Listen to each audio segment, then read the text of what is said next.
C'est donc bien beau, tes emballages. C'est pour offrir, c'est comme pour faire des cadeaux d'hôtesse. Ben, t'as tout deviné, François. Je vais faire une recette qu'on fait dans ma famille depuis toujours. Je me rappelle d'avoir mangé ça quand j'étais toute petite. C'est des amandes pralinées au chocolat. Oh! Et puis, ben, vous allez partir avec des sacs cadeaux. Yeah! Moi, je le veux plein jusqu'au rebord, OK? Comment tu fais ça? Comment je fais ça? Ben, écoute, c'est super simple, vous allez voir. Il faut commencer par faire rôtir les amandes au four. Oui. Hein, parce que ça fait sortir les arômes. Donc, Oui. 350 degrés, une dizaine de minutes. On surveille parce qu'il n'y a rien de plus méchant qu'une amande qui a brûlé. C'est vrai. Donc, on les sort du four et puis on les laisse tiédir. Ensuite, on prépare un sirop de sucre et de chocolat. Donc, on a une tasse de sucre. Moi, je mets une tasse d'eau. Il y a des gens qui mettent une demi-tasse, trois quarts de tasse. C'est pas grave parce qu'on va faire bouillir le sirop jusqu'à une certaine température. C'est ça qui est le plus important.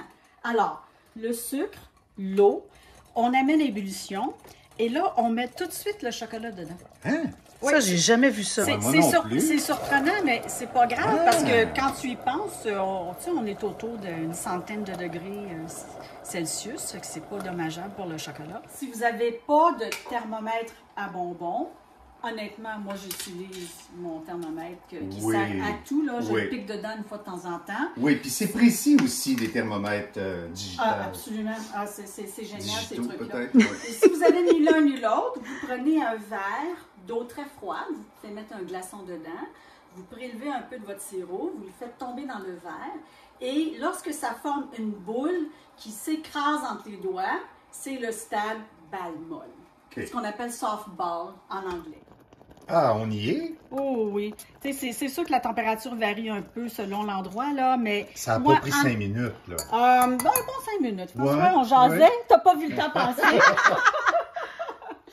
Alors, normalement, je ne mets pas de zeste de citron, mais aujourd'hui, j'en mets parce que c'est comme ça que ma mère faisait, parce que la combinaison... Et zeste directement dedans. J'aime ça que tu le fais au-dessus de ta préparation aussi. Oui, pour aller chercher les huiles essentielles. Oui, mais l'orange, ça serait bon aussi. Ce serait magnifique. Avec du chocolat, j'aime ça aussi. Oui, absolument. OK. Absolument. Ouais. Fait qu'on choisit notre zeste. On choisit notre... On choisit la maman de Christina. C'est ça qu'elle faisait. OK. Et puis là, le moment est venu d'ajouter les amandes. Et on doit, là, j'ai baissé le feu un peu parce que je ne veux pas que ça colle, puis je ne veux pas que mon sirop devienne trop au-dessus de la bonne température. Et l'idée, c'est qu'on va remuer jusqu'à ce que le sucre commence à cristalliser. Regarde, Hélène, dans la casserole. Oui, j'arrive. Ça enrobe comme ça. Mais là, à force de remuer comme ça va forcer le sucre à se cristalliser. Puis vous allez voir, quand ça va commencer, ça va être comme une réaction en chaîne. Ça va tout prendre en pain, ou presque. Et c'est à ce moment-là qu'on se dépêche d'étaler sur notre plaque avec le papier parchemin et le tour est joué. Wow!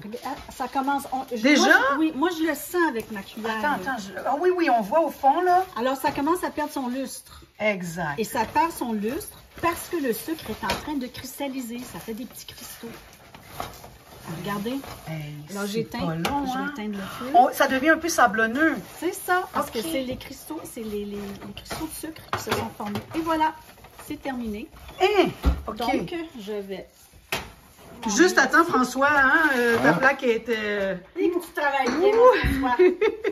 Alors, l'idée, c'est qu'on va laisser refroidir ça complètement, mais il faut vraiment que ça soit complètement refroidi, parce qu'oubliez pas que l'intérieur de la noix est chaude, le sirop, tout ça, c'était très chaud. Oui, on peut se brûler, il faut quand même faire attention. Ça va changer d'allure en refroidissant, ça va blanchir un peu à cause de la cristallisation du sucre. Alors, on va revenir tantôt pour vous montrer le produit fini. Oh, c'est beau!